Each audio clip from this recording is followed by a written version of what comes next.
Damien's doing really, really well. Did most of the training last week, so we expect him to be well. Warren has gone to do some rehab today, and we'll see how he goes through the rehab today.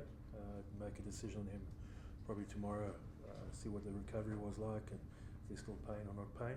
So he's doing specific recovery today, and we'll get feedback on that tomorrow. How do you think Matt went in his place? Sukumbuz? Yeah. I thought he was very tidy. I think it can, first start, I think it can be quite nerve-wracking for a lot of guys. He's been around the camp for a long time, and I thought he did his job. He's more of an attacking player, and we want him to play his natural game. So, we didn't quite have the flow we wanted to in the second half where he could really express himself. But I was really impressed with the way he engaged the scrum. I thought his scrum management at the back was really good. He's developing into a very, very reliable line-out option. So I think there's a lot of detail for a young guy to get comfortable with in a short space of time, and I thought he did really, really well. I think he can be proud of himself. What's your take on Wilco's performance on Saturday? Yeah, Wilco, solid, really solid. I would have liked us to be a little bit more aggressive on opposition ball. I thought our ball was really steady. The plan we wanted for the weekend, I thought we were good at that. I'd like to see us be have a bigger appetite on opposition ball though. So it's a work on for us as a pack that we'll get better at. Matt, on the question, were you worried at all about balance of the back row? No. Also No. I think the important fact is to back each guy's skill set. Obviously, every position has certain basic tasks that the players to do, but our mentality is to back the guy's skill set, what he's special at, what's Noche's special point he brings to the game. And as I said, he's probably out of the eights we have got in the country, probably one of the better attacking players. And that's his skill set. And what we would like him to do is to be so comfortable that he brings that to the party. So I wouldn't want him to be worried about mistakes or anything negative about having to fill boots and is there balance or isn't there balance. Whether Sia plays 6 or 7, is it going to change the balance of our loose forwards? No, it's not. Sia's going to stay Sia. There might be certain roles we ask him to do differently, but Noche, I've coached Noche for a long time at Province, and I'm very comfortable with him, and he's a fantastic player that we would like to see be more and more comfortable, that what he has special, each player has something special that's part of their makeup. And what we've got to do as coaches is to get them into a frame of mind that he can bring that more and more, because that's what we want for our players. We don't want them playing in a box that they feel they've got to perform to the box, because then the box is only just that big. We'd like them to perform outside the box. Matt, you guys set the bar quite high in Wellington, and the one thing that probably guys spoke about last week was consistency in performances and being able to match that performance. Do you feel as if you guys might have let yourselves down when it comes to that consistency this past weekend, and what is it that you need to do differently? I don't know if you can say winning a test match is not consistent. I think that's maybe the consistency we're after, is that test matches develop through the game, that you have control and the opposition takes the control away. So when we talk about consistency, I think that's what we're talking about, that we'd like to stay in control of the test match for longer. So I think aspect that we let ourselves maybe down in the second half was the ability to exit well and exit comfortably.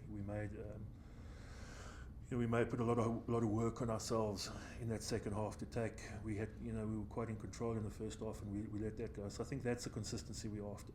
Consistency of physical performance against a side like Australia. We knew that they're gonna carry a hell of a lot. That's what they do. You've got to look at the history of that test match, Australia, South Africa in South Africa. It's traditionally one of the highest born in play games.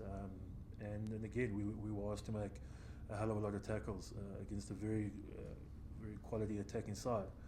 So I think that's something that's really consistent, is the way that we're able to do that. So this team is continuing searching for its improvement, searching to be a better side, and to control test matches for longer periods of time. We learn every week. I learned as a coach today a hell of a lot about the kicking game. Whether it be Jock's department and how it affect the pack and that affect each other. So, we're constantly finding that better performance. And that's what we're striving for. Is every game to be better at that. So we're looking forward to this week. Yeah, is Vincent Koch part of your plans this weekend? Oh well, I've got Vincent, I've got Trevor, France, Wilco. So we've got 4 quality tight heads here. Trevor's working hard to where we want him to get back to be able to be that swinger role. I think if you watch how the Argentinians struggle at scrum time against the New Zealanders, we're going to have to be very smart about our selection of tight head. We learned a hell of a lot as a front row, and Malcolm can attest to that, about how the All Blacks attack your scrum. Come with a lot of late shove and come from different angles. So that player learning from each other is really important in the front row group. And I must say I've been really, really very pleased as a coach to see the amount of work the 6 or 7 props and hookers are doing with each other to upskill each other on different challenges, and that's the way they get better. We've got a plan, and once the plan's out there, it's for these guys to execute it. I'm not the type of coach that wants to come and enforce my plan upon them, and they're the experts. I'm there to help them, facilitate them to be better players, and to create an environment in which they can learn, and that has impressed me, is to see how much ownership the front row group has taken on board. Malcolm's been very instrumental in that. He's, for a young man, I think he's got a good head on his shoulder. He's growing in that role. Skulk Brits has been fantastic for the group, talking to them, bringing knowledge from the Northern Hemisphere. And that's what I want from a pack, is that they've got to solve the problems out on the field. We're happy, but we know that the All Blacks pose a very big threat at scrum time. They're very, very good. Matt, a guy like Old Franks, you know what he can do, and into the theater, how much more will he add to that? They're a fantastic scrumming unit. We know it's the biggest challenge, at scrum time. They really are a superb unit. But I think if you can see the last 2 games, if you look at it in depth, how the Springbok pack has evolved, especially the scrummaging pack, and there I'm going to give the players the credit for it. They're driving it, they're coming up with plans, they're coming up with improvements, they're saying, "Coach, help us with this, we want to do this." That's my focus. We know the enormity of what the All Black scrum is, but my emphasis on what these guys can do. They're a young group of players. Malcolm's 24, Stephen's 25, 26, France is young, Wilco's a young player, Vincent isn't that old, Bongi's he's playing some good rugby. So we want those group of guys to really mature and become that unit that the team can rely on. Malcolm, how are you guys planning to take the sort of emotion out of the All Blacks game after such a adrenaline-fueled victory last time out? I think just putting that behind us, that victory was amazing for us, but it's in the past now. We've got to focus on this week, I think. Focus on ourselves, where we can get better. Obviously look at what we did wrong in the All Black game and in the Australian game. Try and improve on that, and then we'll go from there. We don't want to focus on the past, because that's not going to help us with anything. We've got to focus on this week and this week only. What areas do you want to do better from that All Black game? Yeah, well, we provided a good base for the backs, I feel, and we exited well. So, we obviously want to attack a bit more. I thought we wanted defense quite a bit.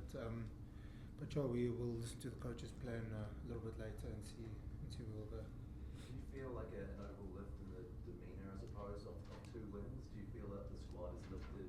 There's a buzz?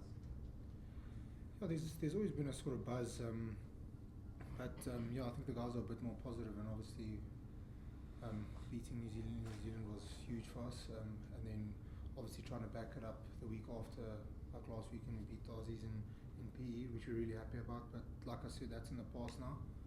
We've got to focus on this week and this week only. Malcolm, New Zealand, obviously they're now the champs, like they won the rugby championships, but you guys beat them once and you beat them again this week. Do you think that will be added motivation for them to obviously try to beat you guys, having you already been crowned the champs? Well, I don't know. I'm not in their shoes, so I don't know what's going through their heads. But yeah, like I said, we'll focus on ourselves. That's the only area we can focus on and control the things that we can control. And we'll work hard this week on little things like we always do. But yeah, like I said, I don't know what's going through their heads. They might have won the championship, but there's still a big test match on Saturday. Matt, between both of you, have you guys noticed that maybe the last couple of test matches over the last year, the All Blacks have started using the rolling ball a lot more as a weapon? Maybe it's something that was part of their game plan, but not as big a part of their game plan? Yeah, I think the maul is such a crucial weapon to rugby, is that it puts 8 forwards in one space and creates a space for the backs to attack from. You know, so I think it's a very important platform to maintain the integrity of in world rugby. You know, that's the importance of a scrum.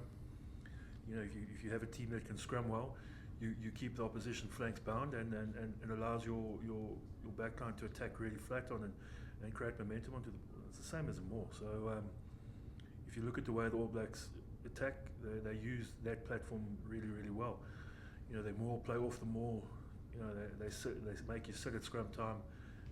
If you ask our flanks how difficult it is to get out of a scrum and defend, you know, when your tight five is asking for that extra pressure. So that's the importance of set phases. It creates space. Everybody just thinks it's just the start of a game, but it creates space because it puts 8 guys in one space and gives the back line a lot of space to operate in. And when you've got good steppers and guys who run good hard lines, you know, that's when you start cutting opposition defences. So you know, I would, not just as a forwards coach, but I think as a rugby purist, the integrity of the contest at scrum time, the integrity of the contest at line out and at maul time needs to be you know, well preserved, because that's where we get space. If we don't, you know, we're just going to have general play with these 15 guys standing in a flat line.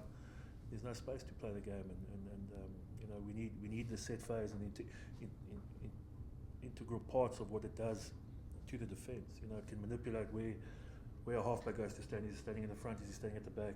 You know, and it creates space and weak edges to attack. So you know, the All Blacks, look at the Crusaders. They've played in Super Rugby. They use that maul very, very effectively, and they've got a fantastic lineup. You know, whether it's Whitelock, Reid and Retallick, or Whitelock, Reid and Barrett playing, they use the 3 of them really, really well in the lineup. Kick well of it. So as a pack, we know the challenge that's coming. Malcolm, last year against the All Blacks in the home test, you played a big game. What do you remember of that game? Do you feel like that game put you on the international map as such, and how can you replicate that performance this year against the All Blacks? Yeah, well, it wasn't me, it was the team, to be honest. If you saw the guys prepped in the week and how hard we worked, and if you watched the game carefully, you saw how hard everyone around, all the boys around us in the field were working. It was immense, and yeah, I won't take that credit for myself, definitely not.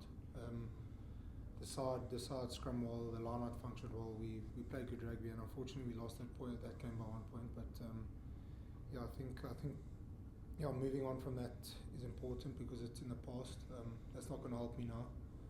What happened last year, I've got to focus on this week and see what I can do better.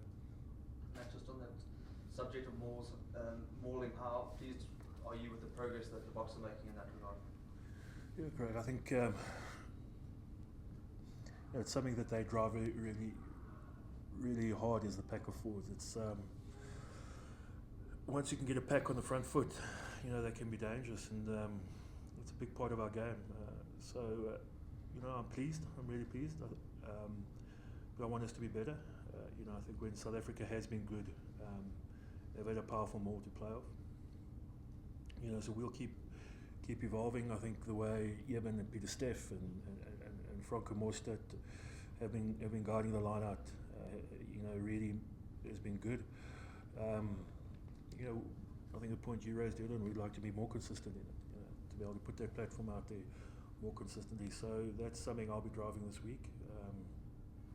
But these are the great challenges that forwards coaches live for, up against that All Black pack, which is it's an incredible pack of forwards. So that's what we live for. We wake up this morning and it's a good day. They're very good at shutting down the rolling ball, aren't they? Do you have to make any adjustments to the way you do your thing? Just do what we do better, I suppose.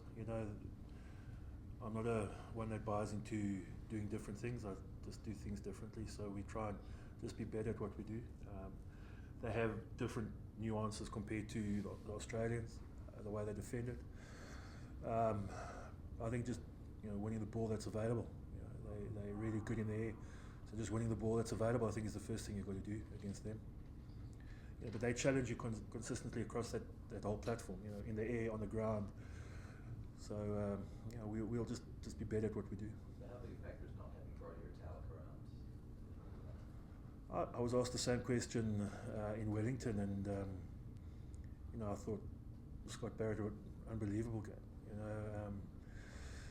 The week before that, or the weekend before that, Patialupa, who played for Blues, scored 3 tries in the Auckland NPC game. So, we got second rows like that.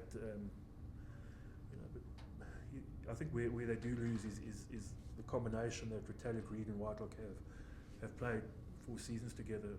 But Scott Barrett is a very, very sharp footballer.